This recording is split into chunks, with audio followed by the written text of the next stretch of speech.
I love the Toyota Land Cruiser, and I know I wasn't the only one a little bit concerned when I learned that we being the American market, are not getting the new J300 generation Land Cruiser. No, instead Toyota brought this, the all-new 2024 Toyota Land Cruiser. So yes, it is a Land Cruiser in full name, but known abroad, the J250 is actually known as the Land Cruiser Prado, which means a little bit smaller, a little bit more affordable, and, well, honestly, it's a little bit lighter duty as well. So the question that I wanted answered for myself, and obviously for y'all, is this a Land Cruiser worthy of its badge?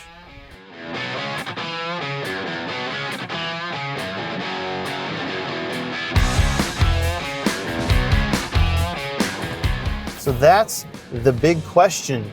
Is the new Land Cruiser, in its smaller size, lower price point, lower power, different engine, the whole comprehensive thing, is it still a Land Cruiser? Well, I can't really answer too much on the legendary reliability front, but I can tell you that this has some serious off-road chops. The one we are in, the example of the Land Cruiser we're in, does not have off-road tires.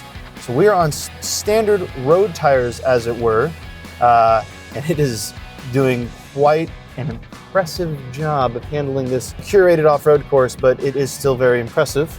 I am utilizing crawl control right now. It is best thought of as an off-road cruise control. Pretty cool. I did the whole course last time without touching the gas or the brake a single time.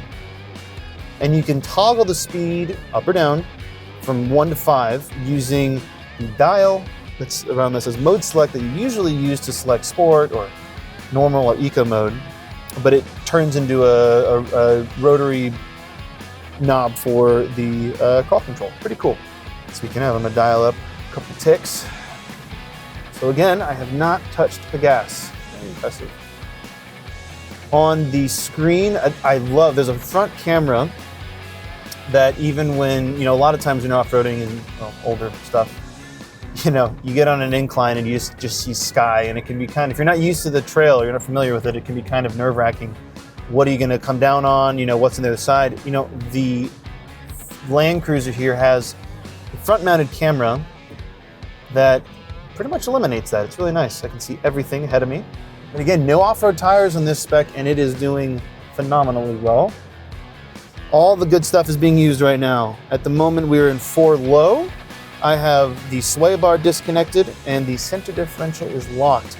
I'm gonna lock the rear diff up here a little bit and a couple obstacles ahead. But overall, it feels extremely capable.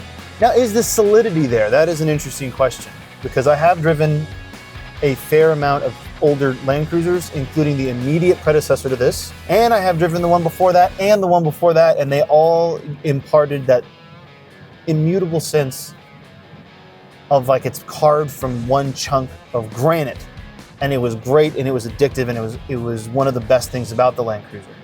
I'll be completely honest, I'm not sure that this has that same crazy milled feel, but it's also significantly more affordable. This starts in the 50s, whereas the old Land Cruiser, last generation, started in the 80s, high 80s. It's smaller. I think this is best thought of. Those that are familiar with the Land Cruiser lineage abroad, this definitely feels like a Prado. Not necessarily a bad thing.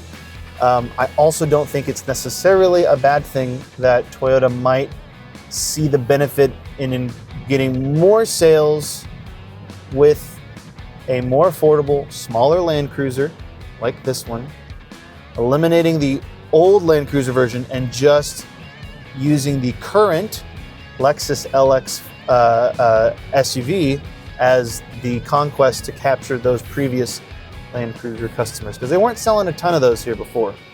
The numbers weren't huge. So I bet you a number of them just went to the Lexus, which is a Land Cruiser underneath all that fancy stuff. When we hopped in this Land Cruiser to go back on the same route that we just took, you felt the refinement, you felt the composure, the comfort on that trail. It wasn't necessarily easier because it was a very easy dirt road, but it was kind of craggy and bumpy. And this, even again, this was not the high-spec off-road version of the Land Cruiser, just the standard 1958 version base, and felt great. You kind of felt where the money went, and that's important. So after a day spent on the trails, it really is the interior that I think that the established American Land Cruiser buyer is going to have to reckon with. Because while this is a size and price segment down on the previous vehicle, this goes to a lot more emphasis on the utilitarian side of the Land Cruiser, which some people are going to like and some people are not going to like. That means with the price change and segment change, you're going to have a lot more plastic in here. Some good, some not so good. Tons of off-road toys, and that's great. A lot of upright surfaces. You've got a cool box here in the center console, depending on the which trim you get. But overall, I gotta be honest, it kind of feels like a much nicer, much more expensive, much better, more cohesively designed next-gen FJ Cruiser. So given this is an off-road vehicle, we did get to drive this pretty extensively off-road on a number of courses. And now, thankfully, we get to drive it on the road, which, to be honest, is where most of the new Land Cruisers are going to be driven. And since I've been driving the Land Cruiser, both on and off-road, I've been really thinking about where this fits up in Toyota's very extensive off-road lineup. The what is kind of easy because this is positioned as the more refined, composed alternative to the more truckish 4Runner, and it is a downsize on the Sequoia. But there is some pricing overlap there. This does start around a little bit more with delivery than $55,000. We are in a mid-grade model. With one option, you're pushing it into the 60s, at around the mid-60s. That is alarmingly close to a base Lexus GX, which is also a very similar derivative. You get a bigger, more powerful engine. You get a lot of extra stuff. I'm not going to get into that now. You can go see our previous coverage on that. But it does raise an interesting question because this is not the Land Cruiser that we've known. So now that we've reconciled what it is, how is it? I will say, true to its purpose, really refined, especially now that I have it out on pavement versus dirt road and all the trails. You can't really tell a ton about the vehicle out there other than how it performs off-road. On-road, no complaints, very impressed. It does feel remarkably unibody in the sense that there's not much truckish about this. It feels, well, like a crossover. That's not necessarily a bad thing. The steering is light, smooth, and easy. Inputs are generally inoffensive, fine. Like I said, it definitely doesn't feel truckish. I would definitely say it errs more on the side of a Lexus SUV, despite having some, more utilitarian attitudes. The engine is shared with a large portion of Toyota's body on frame lineup, but it is reasonably well isolated. Power and acceleration is more than enough for what you need with this two-row sort of compact SUV for what segment it's in. There is a bit of road noise, but that's not too bad, especially with the road tires and given this is primarily an off-road vehicle. Wind noise, because there are a lot of upright surfaces on the outside of this thing. Wind noise is not too bad. You really start to notice it around, I would say, 75, 80 miles an hour, and well, probably beyond that. I did not get up that high yet. But that is honestly to be expected of something, so visibly truckish, even though it might not feel like it inside. But overall, I will say, this drives fabulously on the road for daily use, especially when you consider what it can do when the way turns rocky and craggy and muddy. We crushed some trails, we cruised some lands, stupid, I know.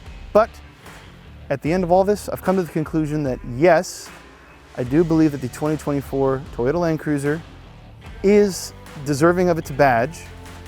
However, I do think that American consumers, myself included, need to readjust their expectations for what this is and isn't. I don't think that we are kind of accustomed to the historical idea of the Land Cruiser Prado, but spread out between all of Toyota's wide range of off-roaders, especially the Lexus GX and the Lexus LX, I think there is enough Land Cruiser magic that you can find your own. For my full thoughts and breakdowns, I'm going to need you to go to Cars.com/news.